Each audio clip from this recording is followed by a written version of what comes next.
and Nick Selleck is just giving us the briefing at the moment.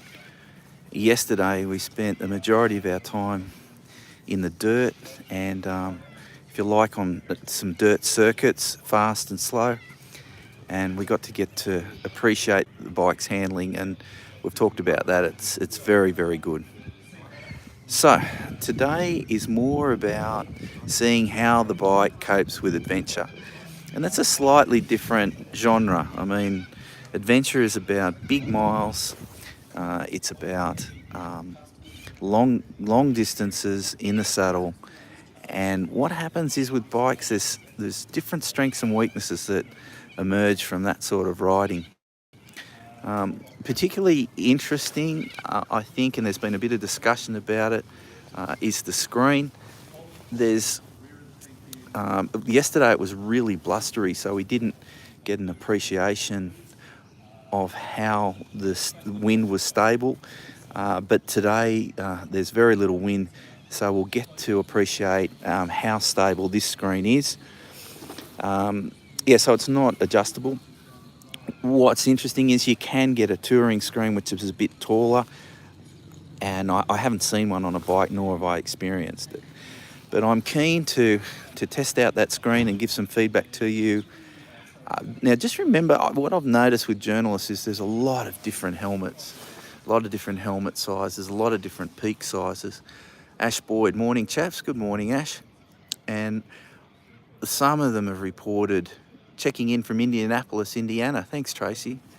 Yeah, so a lot of the journalists have different size helmets and different size visors. And keep up the live updates. Luggage options. All right, I'll try to get this bit out of the road first. Questions are coming in thick and fast. Yeah, so a lot of them were reporting vibration with their helmet yesterday. I didn't get that. It was a very blustery day. So today's the day that we can get back to you and check that out and have a talk about it.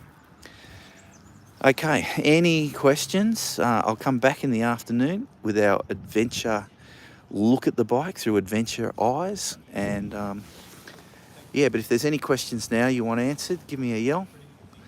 But if you've looked at the previous live, we're very impressed with the dirt handling of the bikes, and we've certainly taken them in the dirt.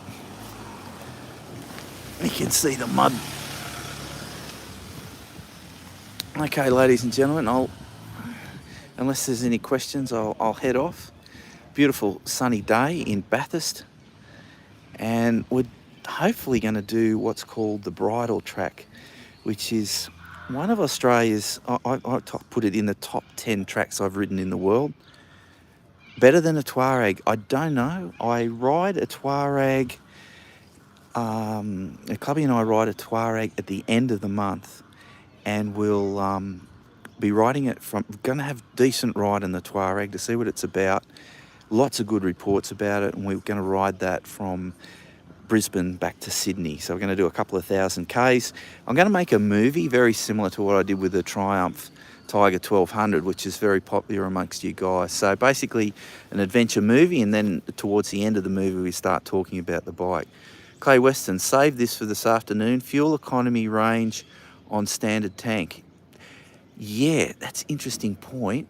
Clay, I've got 50 Ks left in the tank now. The fuel economy was scary.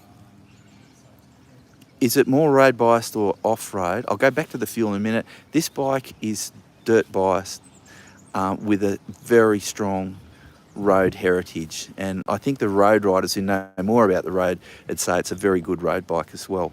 Getting back to fuel economy, Clay, mate, when I was hammering it in the dirt, and when you listen later on, I was listening to the GoPro footage yesterday, I was really revving it. The fuel economy got up to 9.5 litres per 100 Ks, which is more than my car.